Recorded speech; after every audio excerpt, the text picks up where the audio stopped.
Verdaderamente a lo largo de la historia han existido casos policiales que han dejado muchas más preguntas que respuestas. Día con día se cometen asesinatos, violaciones, robos y aumentan las desapariciones en todo el mundo.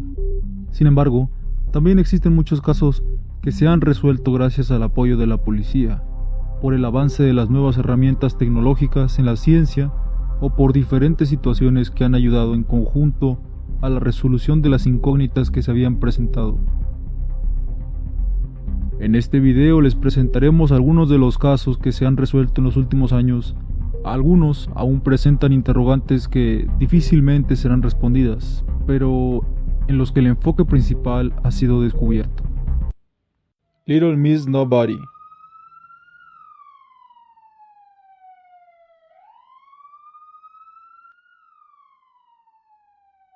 El 31 de julio de 1960, un maestro de escuela que se encontraba buscando piedras junto a su familia, encontró lo que seguramente fue una de las escenas más terroríficas que presenció en su vida: el cuerpo sin vida de una niña pequeña, parcialmente enterrado.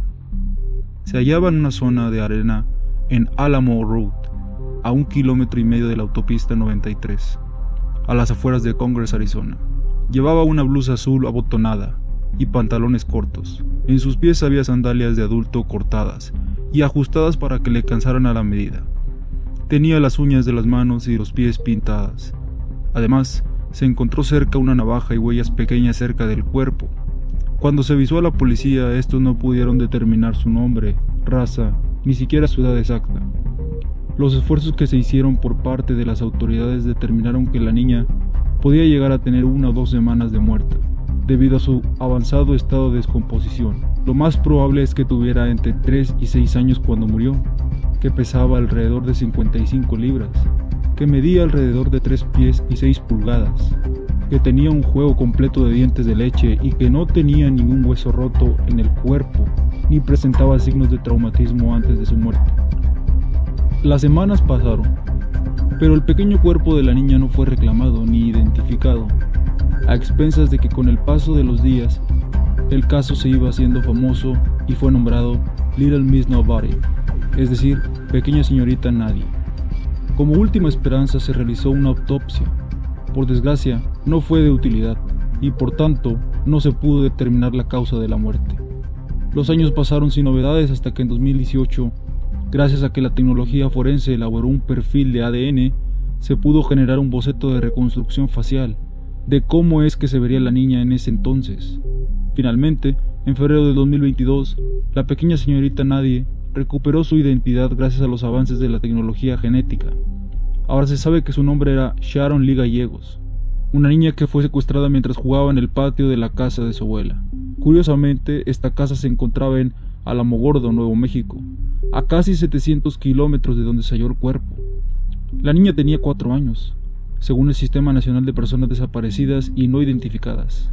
De hecho, salió a la luz un informe de Arizona Republic del 8 de agosto de 1960, que decía: se especula que el cuerpo podría ser de Sharon Lee Gallegos, secuestrada en Alamogordo, Nuevo México, el 21 de julio.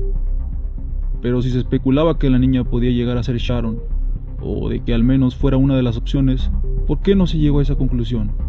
Sencillo, porque para los investigadores de la época que habían examinado el caso, basándose en las pruebas de la época, no contemplaban que el cuerpo tuviera un rango de edad menor a 7 años, lo cual fue un grave error, o cuanto menos un pensamiento deductivo muy ignorante.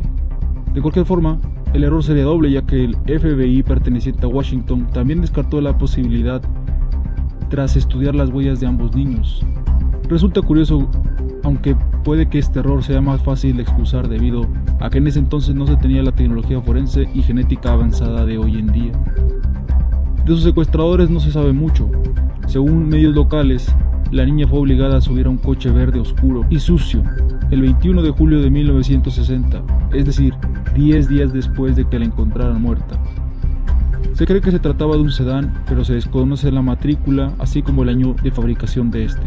Aseguran que en el vehículo se hallaba un hombre, una mujer y un niño. Por si fuera poco, una mujer había estado preguntando por la niña en el barrio y la iglesia local antes de que fuera secuestrada. Si bien ahora sabemos de quién se trata el cuerpo encontrado en el desierto de Arizona, lo cual era lo más importante, probablemente nunca sabremos el resto de las incógnitas que nos ha dejado esta historia.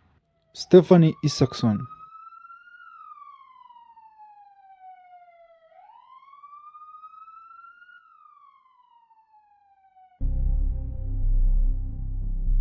Corría el año de 1989 cuando Stephanie Isaacson, una niña de 14 años, desapareció el 1 de junio de ese año. Salió de su casa esa mañana para ir a clase hacia su escuela, el Orlando High School, pero esta nunca llegó y no volvió a casa. Su padre denunció su desaparición y posteriormente la policía de Las Vegas llevó a cabo la búsqueda de la menor. Encontraron su cuerpo esa misma noche en un terreno desértico cerca de News Billboard y Street Avenue. Al parecer, el cadáver presentaba signos de violencia evidentes. Todo parecía indicar que había sido agredida sexualmente y después estrangulada. La policía encontró restos de semen del presunto asesino en su camisa, pero esta pista no fue suficiente para definir al culpable, debido a que se trataba tan solo de un total de 15 células, de las cuales se aislaron 0,12 nanogramos de ADN. Esta cantidad de material genético es insignificante incluso a día de hoy. Sin más pruebas ni pistas de lo que pudo haber pasado el día del asesinato, el caso se estancó y finalmente quedó sin resolver. En 1998 y en el 2007, el caso se reabrió sin éxito. No fue sino hasta 2021 que, gracias a una donación anónima, se logró por fin dar una esperanza en el avance del asesinato. Esta donación económica sería hacia los laboratorios Outram, localizados en Texas, y sería otorgada con la única condición de la resolución de algún caso sin resolver que haya ocurrido en Las Vegas. Sí, al donante anónimo le daba igual cuál fuera el caso, siempre y cuando haya sucedido en Las Vegas. Esto provocó que el personal a cargo de los laboratorios se pusiera en contacto con el Departamento de Policía Metropolitana de Las Vegas. A partir de aquí, como ya te imaginarás, los sucesos irían en consecuencia. La policía se decidió por el caso de Stephanie. Outram analizó la pequeña muestra de ADN y cuando se obtuvo un perfil genético, la muestra se comparó con la base de datos disponible. Pero, ¿cómo fue posible que con tan poca muestra se lograra obtener resultados? Hoy en día la genética forense ha avanzado muchísimo. Se utilizan técnicas de secuenciación muy avanzadas y métodos de identificación muy específicos. Se basaron en los conocidos SNPs. Estos son polimorfismos de un solo nucleótido. Un polimorfismo es un lugar en la secuencia de ADN donde puede o no existir una variación, y la variante menos común está presente en al menos de 1% de la población analizada, y se aplica o se compara en uno de los 4 nucleótidos que posee el ADN: adenina, guanina, citosina y timina, y se analiza las variaciones que puedan resultar de cada uno de ellos, para eventualmente analizar cuáles nucleótidos son únicos en determinadas posiciones de un cromosoma y por tanto únicos en una persona. En los últimos años se ha descubierto todo su potencial, no solamente para determinación genética, sino también para la identificación de determinadas enfermedades. Gracias a esto se encontró una coincidencia segura con Darren Marchand, quien había sido considerado sospechoso del asesinato de una mujer de 24 años en 1986, cuando tenía solamente 20 años, pero que se desestimó por falta de pruebas y quedó en libertad. Cuando se le buscó, se encontraron con que Marchand se suicidó en 1995. Lamentablemente no se pudo hacer justicia para Stephanie. Sin embargo, ahora se sabe quién fue el infame que le arrebató la vida a la niña de 14 años. Me alegro de que hayan encontrado a quien asesinó a mi hija. Es bueno tener algo de cierre, pero no hubo justicia para Stephanie, en absoluto. Nunca tendremos un cierre completo porque nada nos devolverá a mi hija, dijo la madre de Stephanie.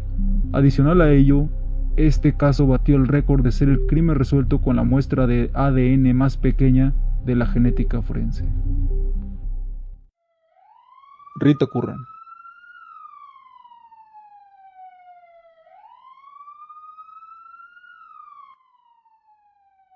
Ocurrió en San Francisco una noche de 1971. Rita Curran fue encontrada estrangulada por su compañera de habitación. Según uno de los detectives del caso en ese entonces, Rita opuso una fuerte resistencia. En la escena no se encontró gran cosa además de una colilla de cigarrillo, la cual fue analizada pero no arrojó resultados. El crimen quedó sin resolver hasta que, a comienzos del año, gracias a los avances de la genealogía genética, la policía de Vermont dijo haber identificado al asesino gracias al ADN hallado en la colilla de cigarrillo y en la ropa de Curran. Se identificó a William DeRoss, un hombre que vivía en el mismo edificio de apartamentos de Curran, en Burlington, como el culpable. DeRoss vivía con su esposa 2 pisos arriba de Rita Curran. Este tuvo una pelea con su esposa y decidió salir de su apartamento. Pero cuando los investigadores interrogaron a DeRoss y a su esposa la mañana siguiente, los dos dijeron que estuvieron juntos toda la noche y que no habían oído ni visto nada. Después de que la policía se marchó, DeRoss convenció a su mujer de que si los volvían a interrogar no declarara que salió porque tenía antecedentes penales. En 2019, el detective James Stripe recibió el caso y decidió traer un equipo de detectives y técnicos expertos. Analizaron de nuevo las pruebas que tenían, entre ellas el cigarrillo.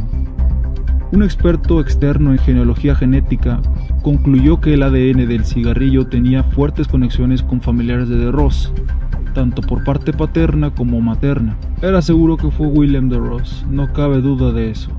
Se mencionaba en el informe policial. Tiempo después de que se encontró al hermanastro vivo de DeRoss, quien proporcionó una muestra de ADN, y entonces sí, ya no había dudas de que el ADN del cigarrillo pertenecía a DeRoss. Se comparó también con los restos que quedaban en el abrigo desgarrado de Curran, y también coincidían con el de la colilla. La que fuera su esposa admitió que había mentido sobre la coartada de DeRoss. A pesar de que la investigación apuntaba a un claro culpable, aquí tampoco se pudo hacer justicia. DeRoss murió de una sobredosis de drogas en San Francisco en 1986, según el informe de la policía, por lo que el caso queda cerrado. L'Aigle.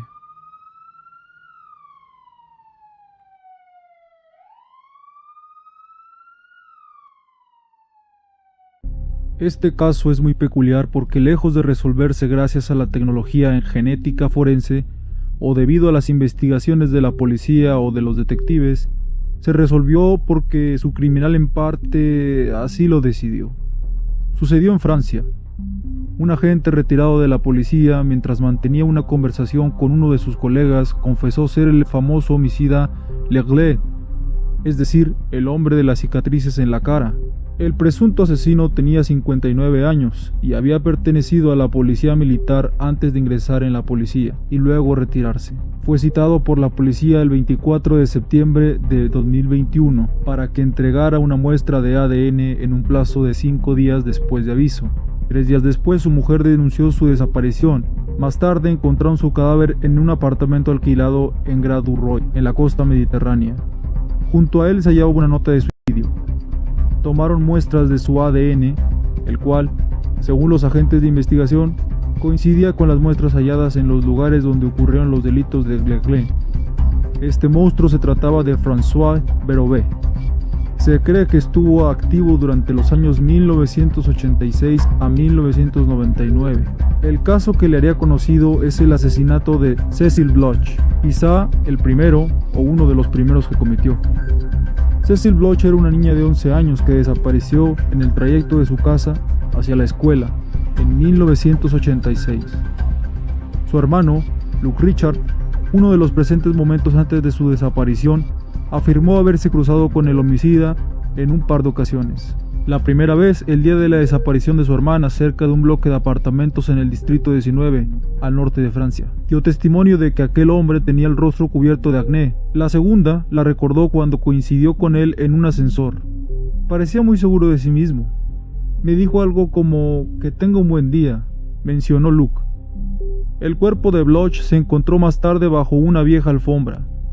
Las autoridades dijeron que había sido violada, estrangulada y apuñalada. Durante la búsqueda de los sospechosos se logró realizar un retrato hablado de François Berube, en el que participaron algunas personas que recuerdan haberlo visto, entre los que se encontraba Luke. A pesar de que el boceto permaneció durante años en las cercanías de la sede de la Brigada Criminal de la Policía Judicial de París, el caso no llegó a ningún término y quedó sin resolver. Los otros crímenes por los que se le acusan y que coinciden con ADN encontrado en sus respectivas escenas son los de los asesinatos de Giles Politi, de 38 años, y su niñera en el año de 1987, el asesinato de la alemana Irmgard Müller, y se cree que también estuvo implicado en el asesinato de 1994 de Karin Leroy, de 19 años, y en las violaciones de una alemana de 26 años y dos niñas de 11 y 14 años respectivamente. Teníamos la convicción de que era un policía o un policía militar, tanto por la violencia que usaba contra sus víctimas como por las tácticas que empleaba. Nunca sabremos todos los crímenes que Legree cometió, pero no cabe duda de que fueron muchos más, declaró Didier Saban, abogado que representaba a las familias de las víctimas. En cuanto a la nota que dejó, la prensa francesa especula que ahí confesó haber cometido sus crímenes y que se los atribuyó a una etapa en la que experimentó impulsos previos, pero que a pesar de haberlo realizado se sentía un hombre nuevo, diferente y que se había recuperado. Desgraciadamente no parece haber dejado detalles acerca de los homicidios ni violaciones, o al menos algún indicio de ellos. No cabe duda de que las nuevas tecnologías en genética forense han facilitado mucho solucionar gran parte de los crímenes que se cometieron y que se cometen actualmente. En conjunto con las evidencias que la policía o los agentes de investigación a cargo de los casos encuentren, son la mejor esperanza que tiene la sociedad para realizar una investigación que culmine con la realidad de los hechos. Pero a pesar de estos avances, todavía hay muchas víctimas que no han encontrado consuelo ni justicia. Si el video te gustó o te pareció entretenido, apreciamos mucho que dieras en me gusta al video y te suscribieras. Comenta si te interesa ver y escuchar una segunda parte con casos similares. Estamos iniciando este nuevo proyecto con muchas ganas e ilusión y nos gustaría que formaras parte de él. Muchas gracias por la atención. Nos vemos pronto.